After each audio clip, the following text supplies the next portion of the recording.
사도행전 16장 25절에서 34절까지 말씀입니다. 신약 216쪽에 있습니다. 사도행전 16장 25절에서 34절 말씀입니다. 우리 다 같이 교독으로 읽고 마지막 34절은 우리 같이 읽도록 하겠습니다. 25절 제가 먼저 읽습니다. 밤중쯤 되어 바울과 실라가 기도하고 하나님을 찬미하며 제수들이 듣더라.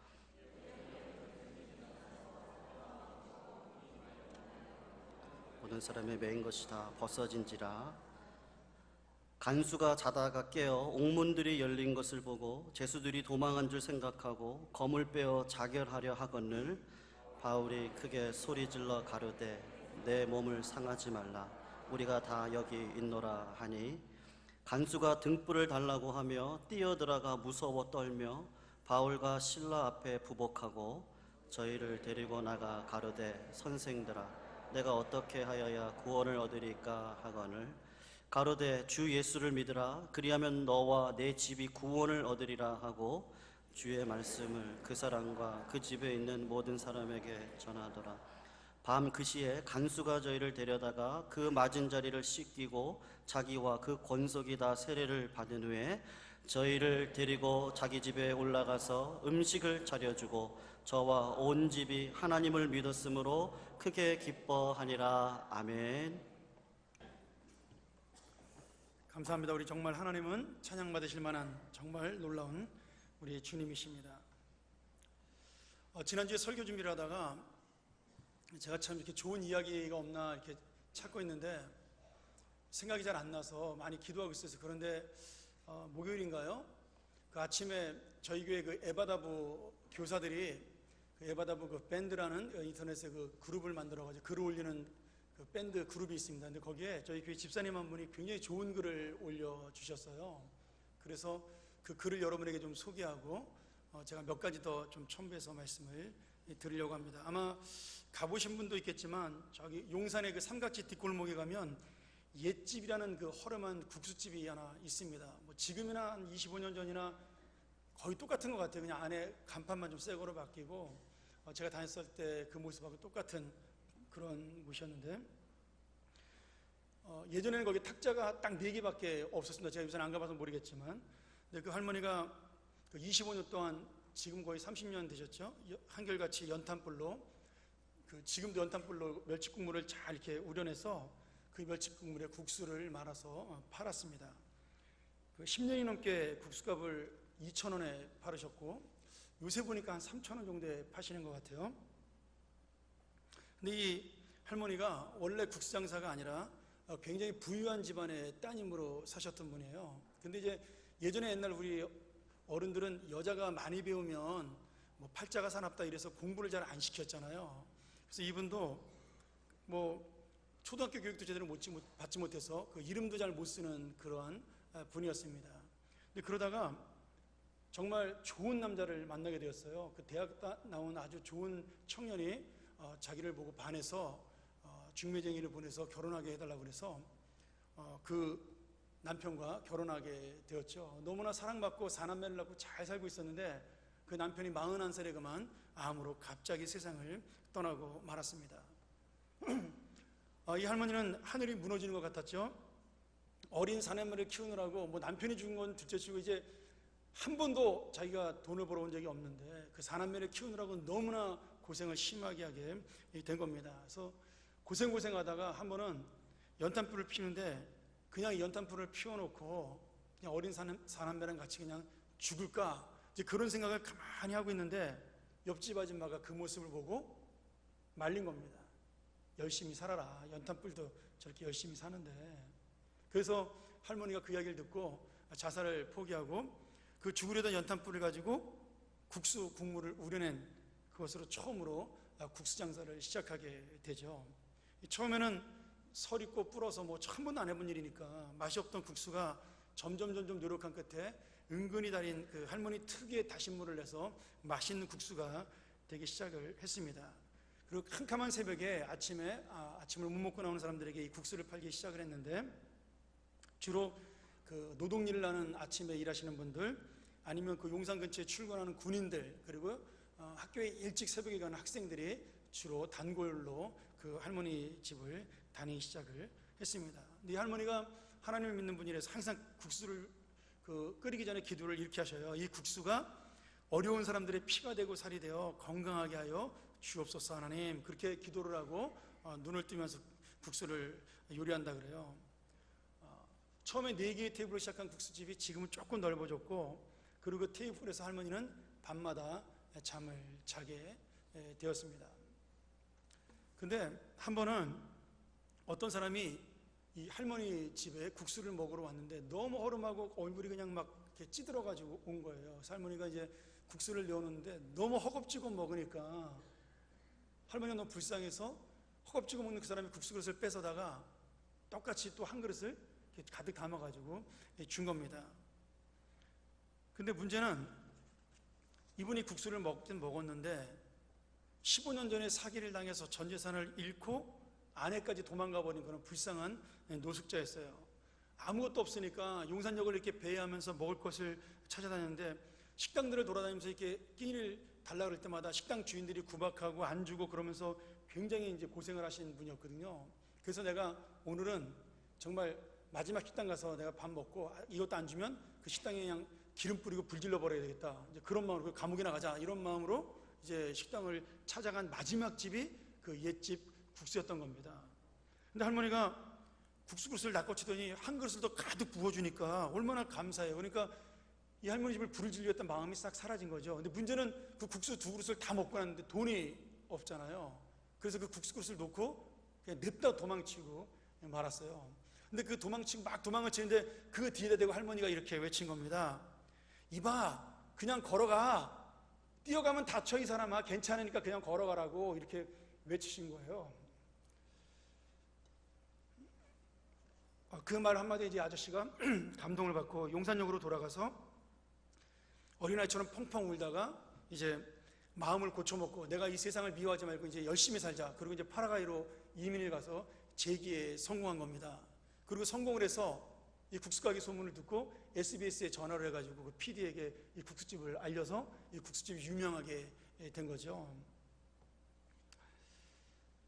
근데 한 번은 이 할머니가 그렇게 자기만 인생을 역전시킨 것이 아니라 다른 사람의 인생도 역전시키는 그런 참 조그만 국수집이잖아요. 그 위대한 일을 하는 거지 않습니까? 근데 한 번은 그 일하던 아줌마를 밤 10시에 이제 그 가게가 끝나고 일하던 아줌마를 밤늦게 집에 데려다 오던 아들이 그만 급성 심장마비로 세상을 길거리에서 떠나고 말았어요. 할머니가 너무 충격을 받은 거죠. 내가 열심히 살고 다른 사람 도우면서 이렇게 열심히 사는데 하나님께서 나에게 왜 이런 일을 주시나 충격을 받고 그냥 가게 문도 닫고 집안에 틀어박혀서 꼼짝 안 하고 그렇게 있었습니다. 근데 넉 달 동안 문을 열지 않으니까 그 국수집을 매일같이 왔다 갔다 하던 사람들이 그 대문 앞에 쪽지를 붙이기 시작을 한 거예요. 어머니, 힘내세요. 옛날처럼 웃고 사세요. 가게문 제발 여세요. 어머니의 국수 먹고 제가 직장 다니고 가게 다니고 그 결혼도 하고 연애도 하고 이렇게 아이도 낳고 잘 살게 되었는데 제발 문 열어달라고 이렇게 처음에 한 장으로 시작된 쪽지가 그 쪽지 보고 2장, 3장 계속 붙어서 문 전체가 그 할머니 보고 문을 열어달라는 쪽지로 계속 된 거죠. 그래서 할머니가 다시 문을 열고 내가 혼자가 아니구나. 그래서 다시 할머니가 힘을 얻고 국수가게를 열고 있고 지금도 아마 열심히 하시는 걸로 제가 알고 있습니다. 이 할머니가 항상 보는 사람에게 그런 얘기하죠. 야, 감사해라. 모든 거 다 감사해라. 가난해도 하나님은 살게 하시고 부자라도 살게 하신다. 모든 것을 감사해라. 여러분, 저는 예수 믿는 사람의 인생이 이런 게 아닌가 싶어요. 내 인생만 하나님 믿고 잘 되고 역전하는 것이 아니라 그 내 인생을 통해서 다른 사람들에게 조그만 은혜를 베풀고 도움을 베풀어서 그 사람의 인생도 역전시키는 그런 인생, 그것이 아름다운 인생이 아닌가 생각을 하게 됩니다. 여러분, 뭐 국수가게에서 얼마나 많은 사람을 돕고 뭐 얼마나 큰 일을 하겠어요. 근데 여러분, 저는 그 국수가게가 바로 하나님의 나라라고 믿습니다. 나중에 시간 되시면 한번 삼각지 가시는 분들 꼭 한번 들려보세요. 하나님의 자녀가 살아갈 때 하나님께서는 그 자녀를 그냥 내버려 두시지 않습니다. 저는 우리에게는 어렵고 아무리 힘든 인생이 있어도 하나님께서 반드시 우리의 인생을 하나님의 뜻을 이루시기 위해서 역전시켜 주신다고 믿습니다. 오늘 우리가 읽은 이 사도행전 16장에도 이러한 이야기가 가득 담겨 있죠. 사도 바울은 빌립보에서 처음에 전도를 시작해서 루디아라는 그런 과부가 된 집에서 예배를 시작하게 되었고 전도를 시작하게 되었습니다. 근데 한 번은 기도하러 길을 가는데, 바울과 실라가 같이 길을 가는데 자꾸 그 마을에 귀신 들린 여자가 자꾸 쫓아오는 거예요. 근데 여자가 귀신이 들렸는데 그냥 심하게 귀신 들린 것이 아니라 그 점치는 귀신이 들린 거죠. 신 들린 거죠, 쉽게 말하면. 그래서 이 여자가 종이니까 점을 쳐서 주인에게 많은 돈을 벌어다 주는 그러한 점쟁이 귀신 들린 여자였는데, 사도 바울을 보니까 사도 바울이 하나님의 종이에요. 우리 지지난주에 배웠죠. 그 거라사 귀신이 예수님 보고 하나님의 아들 예수여라고 부른 것처럼 이 사람도 하나님의 거룩한 종이요, 왜 계속 쫓아다니면서 이렇게 사도 바울을 괴롭히는 거예요. 그러니까 처음에 사도 바울은 그냥 내버려 두려고 그랬는데 계속 쫓아다니면서 괴롭히니까 그만 이 사도 바울이 이렇게 외친 거죠. 귀신아 물러가라. 근데 그 한마디에 귀신이 쫓겨 나간 겁니다. 뭐 당연한 거죠. 근데 문제는 이 귀신이 물러나면서 여자가 멀쩡한 여자가 되었는데 이제 그 신기가 사라졌어요. 그래서 그만 점치는 것을 하지 못하게 되어버리고 만 겁니다. 주인의 입장에서는 종이 어떻게 되든 자기가 돈을 벌어서 좋았는데 사도 바울 때문에 지금 자기 그 종이 살아났으니까, 귀신이 쫓아났으니까 그 종의 생명은 상관없이 자기 손해본 것 때문에 억울해서 사람들을 데려다가 사도 바울하고 이 신라를 몽둥이 찜질을 한 거예요. 그리고 이상한 종교를 전파한다고 고발을 해서 빌립보 감옥에 가둬버리고 말았습니다. 이 참 사도 바울과 이 신라를 통해 보면은 그 두 사람이 볼 때는 너무 어이가 없는 일이죠. 자기는 뭐 일부러 그런 것도 아니고 하도 귀찮게 쫓아다니니까 그냥 예수 이름으로 물러나라 그러는데 그냥 귀신이 도망간 것이고, 어쩌면 좋은 일 한 거 아니에요. 귀신 들린 여자를 쫓아내서 정상인으로 만들어줬으니까. 그런데 이런 엄청난 고통을 당하게 된 거죠. 오늘 그러나 하나님께서 왜 바울과 신라를 감옥 속에 가두게 되었나? 선하고 좋은 일을 했는데 하나님의 복음을 전하는데 왜 감옥에 가두었나가 이 본문을 통해서 우리에게 정말 놀랍게 그 인생의 역전 드라마를 통해 보여주고 있는 겁니다. 오늘 우리가 주의 깊게 살펴야 할 대목은 바울과 신라가 고난을 당하는 이유입니다. 바울이 지금 매를 맞고 옥에 갇힌 이유가, 감옥에 갇힌 이유가 죄를 져서 그런 것이 아니잖아요. 오히려 기도하러 가다가 이런 고난을 만나게 되었습니다. 복음을 전하러 가다가 이런 어려움을 만나게 된 것이죠. 하나님의 뜻으로 선하고 착한 일을 했는데 결국 그 열매와 결과가 무엇이에요? 감옥이라는 고통이었습니다. 아니 참 이상하죠? 지금 사도 바울은 하나님의 뜻을 따라 빌립보 도시에 왔습니다. 우리가 16장 전체를 한번 여러분 나중에 집에 가서 한번 읽어보세요. 사도 바울이 왜 빌립보에 왔는지요. 사도 바울은 원래 아시아로 가서 복음을 전하려고 그랬어요. 그런데 드로아에서 기도하는 중에 환상으로 마게도냐 사람이 나타나서 우리를 도와달라고 외치는 음성을 듣게 되었습니다. 그리고 그것이 하나님이 아시아로 가지 말고 유럽으로 가라는, 서유럽으로 가라는 하나님의 음성으로 듣고 사도 바울이 첫 번째로 그 유럽의 복음 기지로 삼은 것이 바로 이 빌립보 도시입니다. 그래서 나중에 이 빌립보 교회 사람들이 사도 바울이 감옥에 갇혀 있을 때 와서, 우리 빌립보서가 그래서 써진 거잖아요. 사도 바울을 감옥에서 돕고 그를 위로하는 그런 장면이 나오지 않습니까? 바로 그 복음 전한 곳이 바로 빌립보예요. 그러면 지금 사도 바울이 빌립보에 간 이유는 하나님의 뜻입니다. 하나님이 환상 중에 보여주셨고, 그리고 가라고 말씀하셨고, 또 그것을 복음을 전한 거죠. 사도 바울은 지금 처음부터 끝까지 한 일이라고는 하나님의 뜻대로 움직인 것밖에는 다른 이유가 없습니다. 그런데 복음의 첫 발을 내딛자마자 복음을 전하기는 그냥 감옥에 갇히는 이런 황당하고 억울한 일을, 이해할 수 없는 일을 만나게 된 것이죠. 여러분 한번 사도 바울과 신라의 입장에서 한번 생각을 해보세요. 지금 하나님의 좋은 일을 하다가, 그것도 정말 어이없는 일을 하다가 이런 고난을 만나게 되었습니다. 그러니 그 두 사람의 입장에서는 참 낙심하고 실망될 수 있는 일이죠. 내가 하나님 뜻대로 살려고 그러는데, 복음 전하는 진실함으로 살려고 그러는데 왜 내게 이런 어려운 일이 닥치나, 내가 왜 감옥에 가야 되나, 그런 마음이 생길 수밖에 없게 되는 겁니다. 하나님, 내가 복음을 전하려고 그랬는데 왜 나를 이런 그 어려움에 처하게 합니까? 내가 왜 이런 일을 만나야 됩니까? 원망하는 마음이 들 수도 있습니다. 그게 우리의 마음 아니겠어요? 그런데 바울과 실라는 복음을 전하다가 그렇게 감옥에 갇히는 억울한 일을 만났지만 감옥에서 하나님을 원망하거나 낙심하지 않았습니다. 오히려 감옥에 갇힌 하나님의 뜻을 발견하고자 간수들에게 복음을 전했고, 그리고 자기들이 밤중에 남았을 때는 찬송과 기도를 하며 하나님의 영광을 돌렸습니다. 여러분, 오늘 본문에 보면 그 찬송과 기도를 누가 들었다고요? 감옥에 있는 모든 죄수들이 들었습니다. 근데 놀라운 것은 그 찬송과 기도를 하는데 갑자기 하나님의 놀라운 역사와 응답이 일어나 지진이 일어나면서, 여러분 지진이 일어날 수가 없잖아요. 지하 감옥인데. 근데 지진이 일어나면서 감옥의 문이 활짝 열리고, 그리고 뭐 지진이 일어날 까지는 이해가 되겠는데 갑자기 발목에 묶여있던 쇠사슬이 저절로 척커덕하고 전부 다 풀려나게 된 겁니다. 사도 바울과 실라만 그런 것이 아니라 감옥에 있는 모든 죄수들의 발목에 묶여있던 쇠사슬들이 다 풀려나게 된 것이에요. 오늘 여러분, 이 모습을 보고 물론 본인들인 바울과 실라도 놀랐겠지만 감옥에 함께 갇힌 죄수들도 이 사람들이 지금 진짜 전하는 복음이 이 사람들이 전하는 하나님이 진짜 하나님이구나 하는 사실을 깨닫고 전부 다 너무 놀라서 어안이 벙벙하고 있을 그때였죠. 그러나 바울과 실라는 이것도 다 하나님의 뜻이다라고 그렇게 생각하고 있는데, 문제는 이 일을 보고 간수가 놀란 겁니다.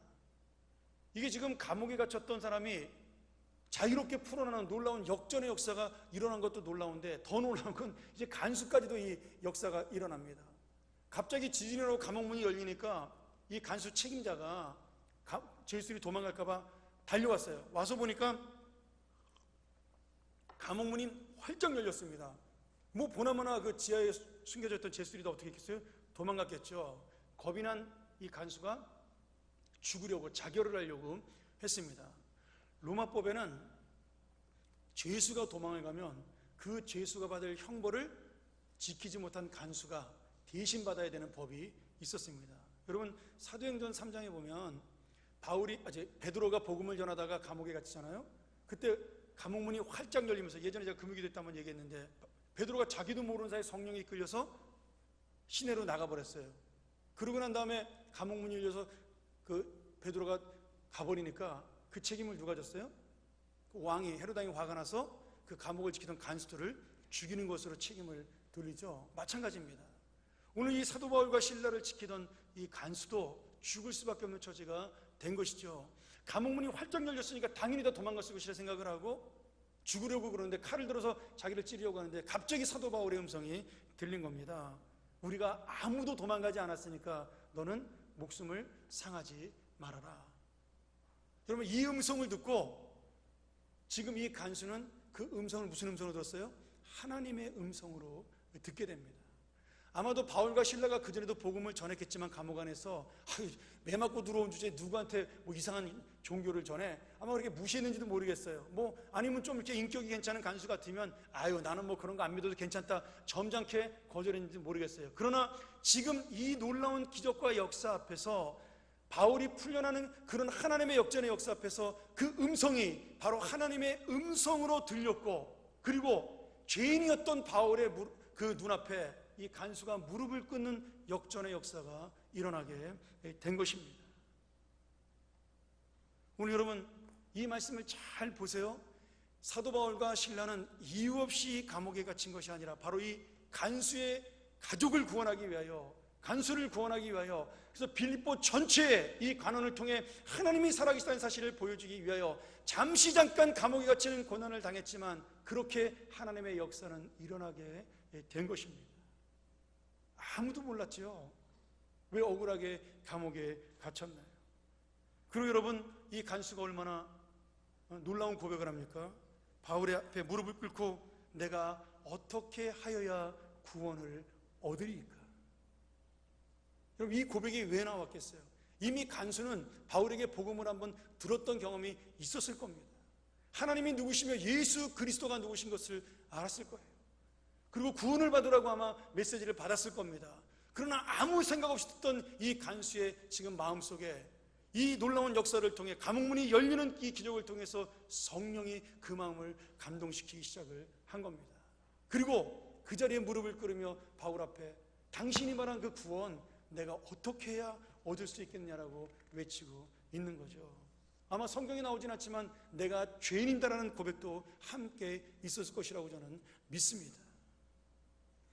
오늘 여러분, 바울이 왜 감옥에 갇혔는지 아무도 몰랐지만, 바울 자신도 몰랐지만 지금 하나님께서는 이 놀라운 섭리를 준비하시고 바울 자신만 역전의 인생으로 만든 것이 아니라 예수 그리스도를 모르고 살았던 간수와 그 안에 숨겨있던 모든 죄수들까지도 하나님을 믿는 새로운 인생을 찾는 역전의 역사가 일어난 것입니다. 여러분, 아무것도 몰랐던 간수가 예수를 믿고 죄를 짓고 감옥에 들어왔던 죄인들이 예수를 믿으면 여러분, 그 인생이야말로 진짜 역전한 인생이 아닌가요? 얼마나 멋진 반전이며 우리가 보는 그 드라마보다 얼마나 재미있는 그런 멋진 반전의 드라마예요. 저는 우리 인생도 별다르지 않다라고 생각을 해요. 우리가 왜 이런 어려운 일을 만나느냐, 힘든 일을 만나느냐 잘 모르지만 하나님의 뜻이 있어 우리에게도 이런 놀라운 역전의 인생이 일어날 줄로 믿습니다. 문제는 이 반전과 역전의 섭리를 맛보는 인생에 저는 세 가지의 유형이 있다고 봅니다. 하나는 말이죠, 같은 하나님의 역사를 맛보면서도 그 역사가 언제 일어날지 알지 못하고 지금의 고난 속에서 그저 원망하고 불평하면서 두려워하면서 나에게 왜 이런 일이 일어났는가 걱정과 염려 속에 스스로를 불행의 나락으로 떨어뜨리는 인생입니다. 여러분, 예수를 믿어도 그런 분들이 있어요. 또 한 사람은 바울과 실라처럼 감옥에 갇혔지만 이 역전의 인생이 어떻게 일어날지 알지도 못하지만 그러나 그저 믿음으로 하나님을 바라보면서 하나님의 은혜를 기다리는 그런 차원 높은 신앙의 사람도 있습니다. 지금 감옥 속에 있으나 이미 자유를 맛보고 있는, 기쁨을 맛보고 있는 인생이죠. 그리고 가장 좋은 인생은 그 역전의 인생이 바로 나 한 사람만을 위한 것이 아니라 오늘 그 옛집 국수 할머니처럼 다른 사람에게도 똑같이 내가 어려웠던 인생 속에 구원하신 하나님을, 그 사랑을 통해 일어난 나의 인생을 전하는 것이야말로 진짜 역전의 인생입니다. 사랑하는 여러분, 제가 2주 전에 금요기도회 때 이런 말씀을 전한 적이 있어요. 내가 어떤 문제를 놓고 기도할 때 그 문제가 응답이 됐으면 지금 응답이 되었다라고 기뻐하는 것으로 끝나는 것이 아니라는 거죠. 우리는 모르지만, 우리는 지금 응답된 것처럼 보이지만 하나님의 역사는 어떻게 일어나고 있어요? 이미 준비하셔서 이 응답을 주시기 위해 지금 천천히 그 응답의 과정이 하나씩 일어나고 있는 겁니다. 다만 우리는 모르는 거죠. 안 보이니까. 그래서 여기서 딱 답이 떨어지지만 응답받았구나 그렇게 느끼는 겁니다. 그러니 이미 하나님은 이미 역사하고 있는 상태가 되는 거죠. 그러니 여러분, 하나님의 응답이라는 것은, 하나님의 역사라는 것은 우리 인생 전체에 일어나는, 내가 지금 감옥에 있든 사업이 망했든 아니면 어려움을 당하고 있든 그것이 문제가 아니라 하나님의 역사는 지금도 계속해서 이루어지고 있다는 이 사실입니다. 그것이 우리를 사랑하시는 하나님의 인생 역사예요. 오늘 여러분, 하나님께서는 내 신앙이 좀 이렇게 수준이 낮든 아니면 차원 높은 신앙을 가지고 있든 우리 모두를 사랑하고 우리 모두에게 분명히 놀라운 역전과 반전의 인생을 주실 줄로 믿습니다. 근데 이미 믿고 바울처럼 그것을 기쁨으로 누리는 사람이 있는가 하면 그 인생을 맛보기 전까지는 그저 불행의 어둠 속에서 나는 죽었다라고 생각하며 살아가는, 이미 죽은 인생으로 살아가는 사람도 있다라는 사실이죠. 여러분, 눈을 뜨고 살았다고 해서 사는 인생이 아니라 이 살아계신 하나님의 역사를 맛보고 그 하나님의 역사 속에 함께 호흡하면서 항상 기뻐하고 감사하며 그리고 하나님이 나와 함께 있다는 사실을 깨닫는, 이미 그 은혜를 받고 살아가는 사람이야말로 하나님의 응답을 지금 체험하고 있는 생명의 사람입니다. 여러분, 죽은 사람으로 살고 싶으세요? 아니면 생명 있는 사람으로 살고 싶으세요?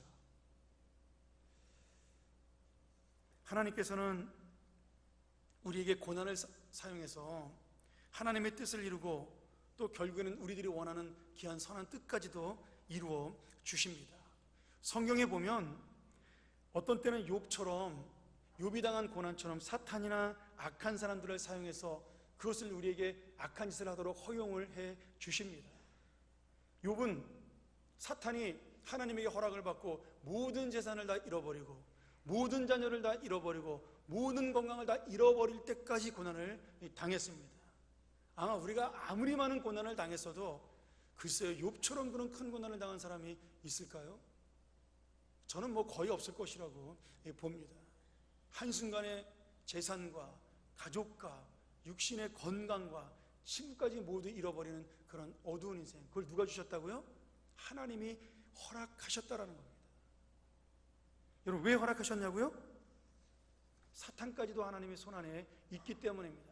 그 사탄을 이용해서라도 하나님께서는 다 그들을 사용하셔서 우리를 위해 쓰시는 도구로 사용하시기 때문입니다.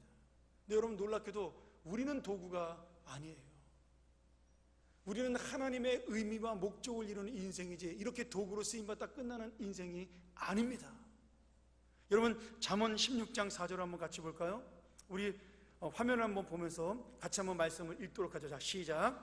여호와께서 온갖 것을 그 시음에 적당하게 지으셨나니 악인도 악한 날에 적당하게 하셨느니라. 악인은 자기가 욕심을 부리고 자기가 멋대로 사는 것처럼 보이지만 실제로는 하나님 그 악인의 악을 이용하셔서 하나님의 선하심을 드러내신다라는 겁니다. 하나님이 이 땅을 통치하는 것을 보여주신다라고 말씀하고 있는 겁니다. 여러분, 그래서 다른 모든 것들은 하나님이 사용하는 도구인데 우리는 도구가 아니라 하나님의 의미입니다. 하나님의 목적이에요. 왜요? 우리가 하나님의 사랑하는 자녀이기 때문입니다. 오늘 그래서 유명한 역사가인 아놀드 토인비가 이렇게 이야기를 했어요. 악한 일이 선한 일로 바뀌는 그러한 일들은 역사 속에서 많이 나타나는데 이것을 나는 역사의 역설이라고 이야기한다. 분명히 악한 의도로 이런 일들이 일어났다고 생각을 했는데 나중에 보면 이것이 선한 일을 이루는 역사입니다. 그래서 어떤 신학자는 이것을 역전의 법칙이다, The Law of the Reverse,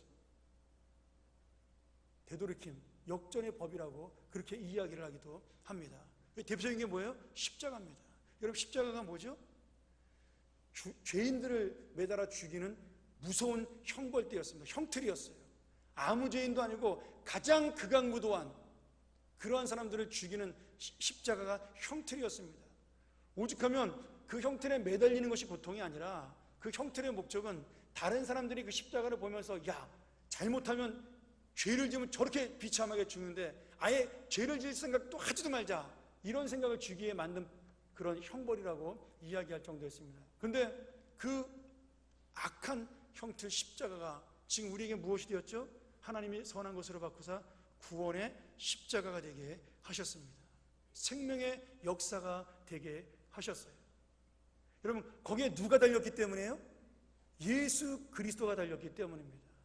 어떤 세상의 영웅도 아니고 하나님의 아들 되신 죄 없으신 예수 그리스도가 그 십자가에 달림으로 말미암아 예수 그리스도를 통해 모든 악한 것이 하나님의 가장 선한 것으로 바뀌는 역전의 역사가 일어난 것입니다. 오늘 여러분, 내 안에 죄가 가득하고 내가 부족함이 가득하고 연약함이 가득해서 나를 통해서는 어떤 선한 것도 좋은 것도 일어날 수 없습니다. 알아요. 맞습니다. 우리 중에 그렇게 일으킬 능력도 없죠. 근데 내 안에 누가 계신다고요? 성령님이 계시는 겁니다. 그 십자가를 선으로 바꾸시고 생명으로 바꾸신 예수 그리스도의 역사를 가신 성령이 내 안에서 나를 역사하시기 때문에 여러분, 나는 악하고 나는 연약하고 무능하지만 나는 아무것도 아니지만 하나님의 역사는 나를 통해 일어날 수밖에 없는 것이죠. 그것이 우리 인생 속에 일어나는 하나님의 역전의 역사입니다. 여러분, 역사적으로 또 이런 예가 하나 있어요. 로마가 세계를 정복할 때 길을 굉장히 잘 닦았습니다. 특별히 그 서방 세계를 점령하기, 지금 서유로 가는 길을 점령하기 위해서, 지금도 유럽은 유레일 패스 하나만 있으면 버스 타고 기차 타고 마음대로 돌아다니잖아요. 그런 길의 기초를 놓은 게 뭐냐면 로마예요. 로마가 그 길을 잘 닦았습니다. 그래서 서양 속담에 그런 얘기 있잖아요. 모든 길은 어디로 통한다고요? 로마로 통한다. 그냥 나온 말이 아니라 진짜로 그렇게 길이 잘 닦여진 겁니다. 근데 로마가 왜 그렇게 길을 잘 닦았냐면 지중해 연안에 해적들이 많았어요. 근데 그 해적을 섬멸하려면 로마 사람들은 바다가 머니까 그 바다에 싸우는 걸 잘 못 싸우니까 전차를 바다까지 운반을 해야 되거든요. 근데 로마 병사들은 전차를 잘 다루니까 이 전차를 움직이려면 길이 넓어야 되는 겁니다. 지금 자동차만한 길이 생겨야지만 전차가 움직일 수 있잖아요. 사실은 지금 자동차보다 더 크죠. 말 2마리가 있으니까. 그래서 그 전차를 지중해에 있는 해적들을 섬멸하기 위해서 만든 도로가 로마의 표준 큰 도로입니다. 그러니까 모든 도로가 다 그렇게 뚫려 있어요. 바닷가로 가는 모든 도로는요. 그리고 그 도로를 통해서 유럽을 정복할 수 있는 그런 기회가 된 것이죠. 그런데 참 놀랍게도요, 로마 황제들이 그렇게 애써서 길을 만들어 놓았는데 실제로 그 그 도로를 전쟁에 많이 사용하지 못했어요. 이미 로마가 왕성해진 다음에 그 도로가 있었으니까 그렇게 전쟁할 일이 별로 없었던 겁니다. 물론 해적도 그곳으로 섬멸이 되는 그런 효과를 발휘하지 못했어요. 근데 정말 놀라운 역사가 그 길을 통해 일어나죠. 어떤 일이 일어났어요? 그 길을 통해 서구의 무역이 발달하기 시작을 했습니다. 그리고 또 하나는 무역이 발달했는데 그 길이 더 발달하게 됐죠. 그러면서 사도 바울이 그 무역로를 통해서 복음을 전파하는 대로로 사용하기 시작을 했어요. 어쩌면 사도 바울이 사도행전 전체에서 유럽을 막 돌아다니면서 이렇게 1차, 2차, 3차 전도여행을 할 수 있었던 것은 누구 덕이에요? 로마 황제들이 만들어 놓은 이 길 때문이었습니다. 여러분, 이게 얼마나 놀라운 역사예요. 사도 바울이 무슨 몇십 년 전에 길을 닦는 거를 알기를 했겠어요? 이 길이 왜 생겼는지 생각이나 했겠어요? 그런데 우리가 1000년, 2000년 뒤에 뒤를 돌아보면서 역사를 바라보니까 그 길이 복음의 통로가 된 것입니다. 장사꾼들이 복음을 가지고 전파하는 통로가 된 거예요. 여러분, 어떻게 2000년 전에 그렇게 빨리 복음이 전파됐겠어요? 전 유럽에요. 결국 이런 길을 통해서 사도 바울이 전한 그 복음들이 사방으로 전달될 수 있는, 사도 바울도 그 길을 통해 복음을 전했지만 바울의 복음을 듣는 수많은 사람들이 이 세상을 다닐 수 있는 그 길이 바로 로마의 도로였던 겁니다. 여러분, 아무도 그런 생각을 하고 도로를 만들지 않았죠. 오히려 전쟁하려고 만든 도로였습니다. 근데 그 도로는 하나님의 역사로 생명을 살리는 도로가 되었고 복음의 도로가 된 것이죠. 여러분, 그 도로를 누가 만드셨어요? 황제들이 만든 게 아닙니다. 하나님이 지혜로 만드신 거예요. 사도 바울을 구원하기 전부터 이미 사용하기로 작정을 하신 겁니다. 우리가 볼 때 역전의 역사지만 사실 하나님이 볼 때는 계획의 역사인 겁니다. 사랑하는 여러분, 토인비가 역사의 역설이라기에는 이 것들이 여러분 역사의 큰 일이만 그런가요? 아니에요. 우리 일상생활에도 그런 일은 수도 없이 일어나는 겁니다. 나 같은 죄인에게도, 나같이 아무것도 아닌 사람을 통해서도 하나님 이런 놀라운 역사를 베풀어 주시는 것이죠. 지금 여러분의 인생 속에 내가 생각하지 못했던 바울처럼 그런 고난을 받을 수가 있습니다. 갑자기 건강에 문제가 생길 수도 있고요, 어려운 일을 만날 수도 있습니다. 내가 성실하게 진실하게 믿음으로 살았는데 내 인생은 갑자기 어려울 수가 있고요, 아니면 이 힘든 인생을 헤어나게 해달라고 하나님께 그렇게 기도를 하면서 진실하게 사는데 그냥 내 인생이 바뀌지 않을 수도 있습니다. 내 가정은 여전히 문제를 가지고 있고 내 육신은 건강을 찾지 못할 수도 있다라는 거죠. 우리 인생 속에 있는 이해할 수 없는 불행한 일들이 너무나 많습니다. 누구는 말이야 지 멋대로 살아도 떵떵거리고 잘 사는데 나는 왜 내 인생은 이 모양인가, 그런 생각이 들 때도 있는 거죠. 저도 그런 생각을 한 적이 한때 있었습니다. 어쩌면 이런 어려움 때문에 정말 숨을 쉴 수 없을 만큼 긴장하면서 하루하루를 살아가는 분도 있을 것이라고 저는 생각이 됩니다. 그러나 여러분, 우리가 이 한 가지를 분명히 믿어야 합니다. 하나님께서는 우리의 인생을 미리 작정하시고 섭리하셔서 이미 우리를 향한 모든 선한 결과를 만들어 놓으시고 응답을 준비하시고 우리를 향해서 기다리고 있다는 사실입니다. 할렐루야. 여러분, 이것이 바로 역전의 인생을 기다리는 믿음이에요. 여러분, 예수를 오래 믿어도 이 믿음이 없으면 날마다 얼굴 찡그리며 근심 속에 살아가는 것이고요, 예수를 단 하루를 믿었어도 오늘 이 믿음이 있으면 그 인생은 하나님 나라에 들어가는 인생이 되는 것입니다. 사랑하는 여러분, 하나님께서 우리를 위하여 모든 것을 미리 예비하고 계십니다. 하나님의 선하신 뜻은 반드시 이루어지는 거죠. 하나님께서 자기의 사랑이 넘치는 그 뜻을 이루기 위해서 우리로 하여금 고통스럽게 상황들을 보이게 할 때가 있습니다. 그리고 그것을 허용하면서 언제 끝나는지 절대로 안 가르쳐 주십니다. 아무리 기도해도 잘 모르겠어요. 여러분 왜 그럴까요? 기대하지 않았을 닥쳐오는 더 예기치 않은 축복과 은혜를 받아 그 2배의 기쁨을 누리게 하기 위함입니다. 여러분, 우리가 자녀를 키우면서 아니면 자녀들이 저에게 선물을 줄 때 기대하지 않았는데 선물 들어오면 얼마나 신나요? 안 그렇습니까? 저만 속물인가? 선물 받으면 좋아하는? 부모가 잊어버렸다고 생각하고 있는데 선물을 해주면 얼마나 그 아이가 신나겠어요. 여러분, 미국에서는 그렇게 선물 주는 것을 뭐라 하냐면 서프라이즈 파티라고 그래요. 갑자기 놀라게 하는 거죠. 다 잊어버린 것처럼 아무 말도 안 하고 있다가 아침에 그냥 뭐 아무렇지 않게 보냈다가 저녁에 불 꺼놓고 기다렸다가 들어오면 갑자기 불을 탁 기다리면서 서프라이즈 그러면 뭐 그냥 놀리는 척하면서 신나는 거죠. 예. 저희 아들이 지난 6월 달에 한국에 왔는데 걔 생일이 6월 5일이었습니다. 근데 생일을 미국에서 지내고 왔으니까 제가 미안하잖아요. 한 며칠째로 생일을 못 지내서 제가 아빠가 너한테 생일 선물로 뭐 사줄까? 그러고 제가 이제 카카오톡을 보냈어요. 이 녀석이 거기다 뭐라고 썼는지 아세요? 아빠, 나는 I need surprise. 서프라이즈가 필요하대요. 아니, 알면서 받으면서 서프라이즈가 필요하대. 여러분, 그래서 갑자기 받는 게 그렇게 소중한 겁니다. 여러분, 하나님이 주시는 선물, 은혜라는 것이 바로 그런 거예요.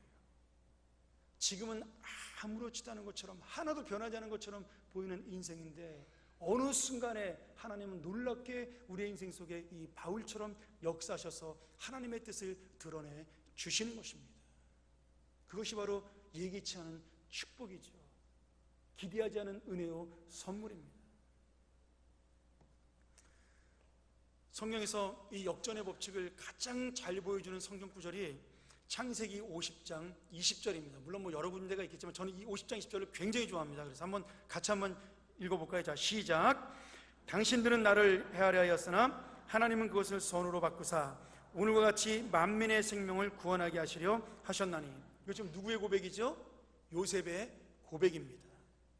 요셉이 애굽의 총리가 되기 전에 어떤 사람이었죠? 감옥에 갇힌 사람이었습니다. 감옥에 갇히기 전에는 어떤 사람이었어요? 종살이 하던 사람이었어요. 종살이 하기 전에는 부잣집 막내 아들이었습니다. 근데 갑자기 형들의 미움을 받아가지고 노예로 팔려갔어요. 여러분, 애굽의 노예로 팔려갈 때 요셉이 아마 엉엉 울면서 따라갔을 겁니다. 내가 왜 이런 일을 당해야 돼? 그랬을지 모르겠어요. 그리고 좀 정신 차리고 노예 생활 열심히 해가지고 좀 매니지 해가지고 이제 그 집안에 좀 지배인 돼서 잘 살라 그랬더니 또 이 억울한 누명을 쓰고서는 왕의 감옥에 갇혀버리잖아요. 또 눈물바다가 됐겠죠. 왜 내 인생은 이 모양이야? 열심히 살았더니 나는 아무 잘못한 것도 없는데 왜 노예로 살아야 되고 나는 왜 감옥에 가야 돼? 아마 그런 마음을 가졌는지도 모르겠어요. 근데 지금 요셉이 뭐라고 고백을 해요?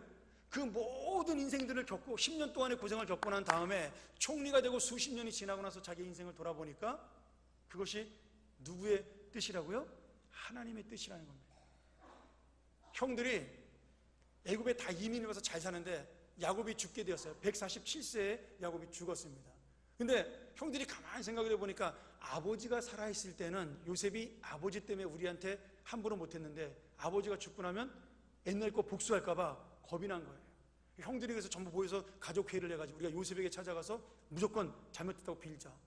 그래서 이 형들이 그냥 찾아와서는 온 가족이 와가지고는 요셉 앞에 무릎을 꿇고 빌면서 아무도 시키지 않았는데 우리가 당신의 종이라고 그렇게 요셉 앞에 머리를 숙인 겁니다.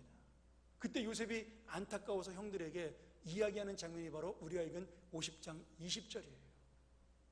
형님들은 나를 해치려고 노예로 팔아먹었지만 하나님은 그것을 선한 역사로 바꿔주셔서 자기만 구원했다고요? 아닙니다. 이 땅에 있는 모든 사람들을 흉년으로부터 구원하시기 위한 하나님의 섭리였다라는 거예요.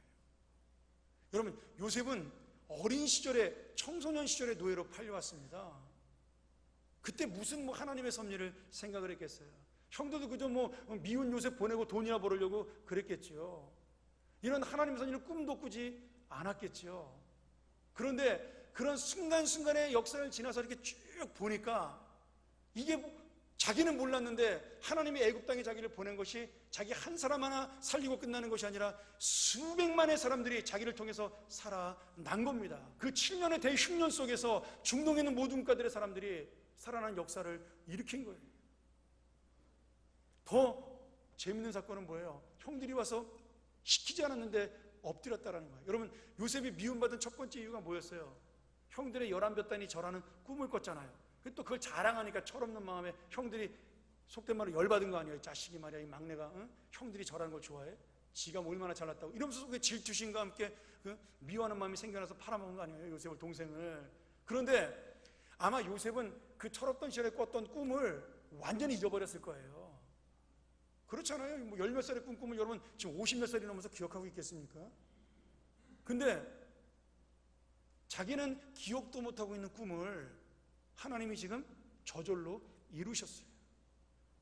강제로 힘으로 누른 것도 아니고 계급으로 누른 것도 아니고 억지로 시킨 것도 아닌데 그 형들이 찾아와 그 앞에 무릎 꿇고 엎드리며 우리가 당신의 종이라고 그렇게 고백을 하는 놀라운 역사가 일어난 것입니다. 여러분, 하나님은 재미삼아서 요셉에게 약속하신 것이 아니에요. 농담으로 약속하신 것이 아닙니다. 하나님의 놀라운 역사는 다 잊어버리는 그 순간에도 역사하셔서 이 수십 년 만에 실체고 이루어지는 그런 놀라운 섭리요 역사인 겁니다. 오늘 여러분, 요셉이 잘난 사람이라서 그랬을까요? 아닙니다. 뭐 우리보다 요셉이 잘난 게 뭐가 있어요? 요셉 뭐 저 가나안 땅 구석에 사는 이방인의 가나안 사람 출신도 아니잖아요. 원래 아브라함은 갈대우르 사람이니까 이방인 출신의 그 막내 아들로 태어나가지고 철없이 살던 그냥 이름 없는 한 소년에 불과했습니다. 근데 하나님은 그 소년을 통하여 그냥 하나님의 사랑으로 그에게 약속하셨고 그를 세우셨고 지금 이 놀라운 섭리를 통해 수많은 생명들을 살리는 하나님의 사랑으로 세워주신 겁니다. 특별한 사람이라서가 아니라 그저 하나님의 사랑으로 하나님의 뜻으로 그런 겁니다. 제가 오늘 새벽에 이야기했잖아요. 하나님이 왜 기드온을 세우셨어요? 겁장이를 용사로? 몰라요. 저도 모르겠어요. 하나님이 저같이 부족한 사람을 왜 하나님의 목회자로 세우고 강단에 세웠을까요? 모르겠어요. 저도 모르는데 여러분들이 어떻게 알겠어요? 근데 그것이 그냥 하나님의 뜻이라는 겁니다. 우리는 알 수 없지만 그 연약한 사람을 통해서 그 무능한 사람을 통해서 저 같은 죄인을 통해서 한 사람이라도 영혼을 감동을 받고 영향을 받고 하나님의 복음으로 돌아오는 것, 그것이 바로 하나님이 우리를 세우시는 역사입니다. 오늘 여러분을 그래서 하나님이 이 자리에 세우신 거예요. 여러분을 이 자리에 세우신 겁니다. 우리는 아무것도 아니지만 말이죠. 말씀 정리할까요? 제가 좋아하는 찬송 중에 188장이 있습니다. 아마 눈여겨보신 분들은 아시겠지만 제가 장례식 가면은 거의 이 찬양을 부르죠. 만세만석 열리니. 그리고 새벽기도 시간에도 제가 서너 번 불렀던 기억이 납니다. 평일날. 그런데 이 만세만석 열리니 이 찬송을 작사하신 분이 토플레디라는 목사님이세요. 사진에 나오네요.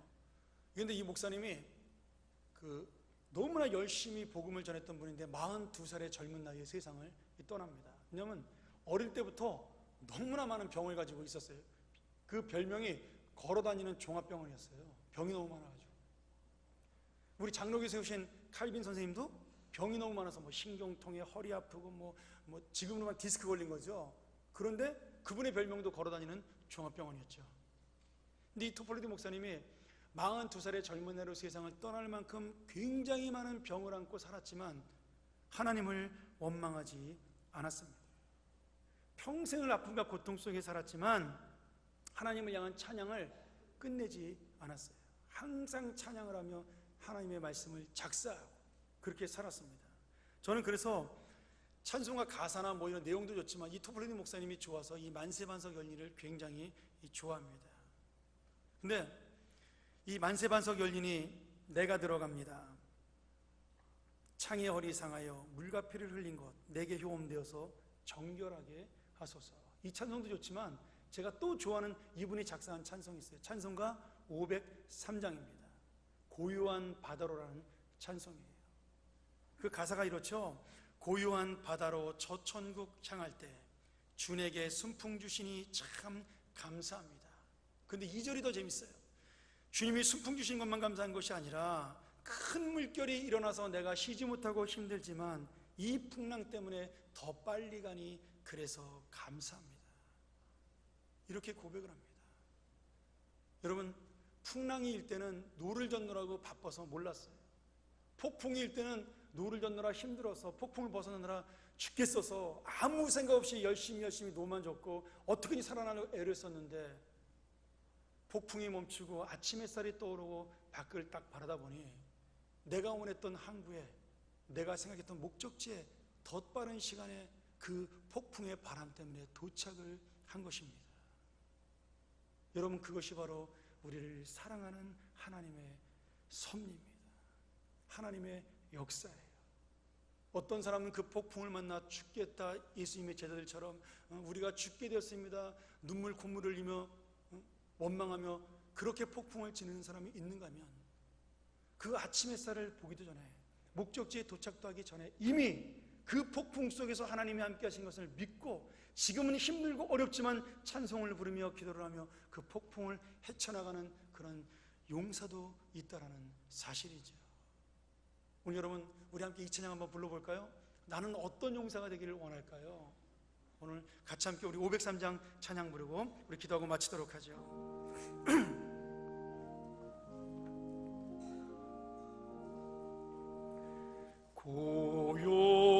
고요한 바다로 저 천국 향할 때 전 내게 선풍쳐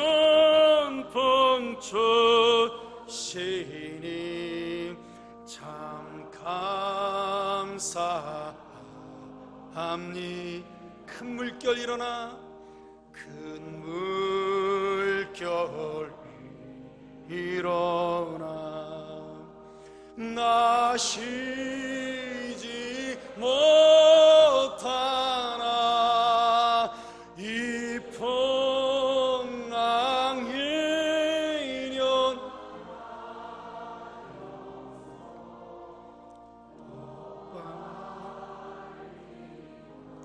우리 한 번 더 찬양할까요? 큰 물결.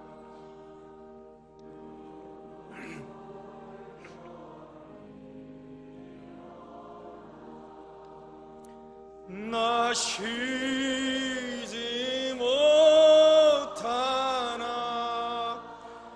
이 풍랑이 일어나여서 더 빨리 갑니다.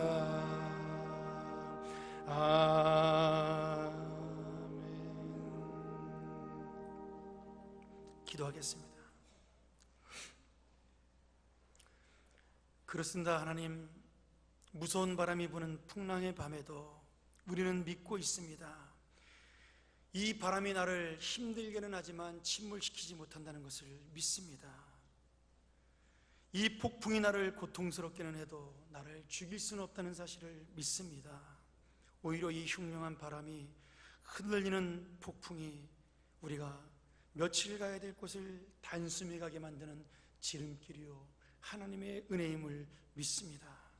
아버지 하나님, 우리는 폭풍처럼 독에 끝나지 아니하고 사탄처럼 우리를 괴롭게 하는 그런 사용자로 끝나지 아니하고 이 놀라운 하나님의 의미와 목적을 담은 하나님의 자녀로 살게 하여 주옵소서. 감사하는 자녀, 깨달음을 얻어서 기뻐하는 자녀, 폭풍 속에도 내일의 햇볕을 미리 맛보고 그 내일의 태양을 누리는 그런 귀한 자녀가 되게 하여 주옵소서. 예수님의 이름으로 간절히 기도하옵나이다. 아멘.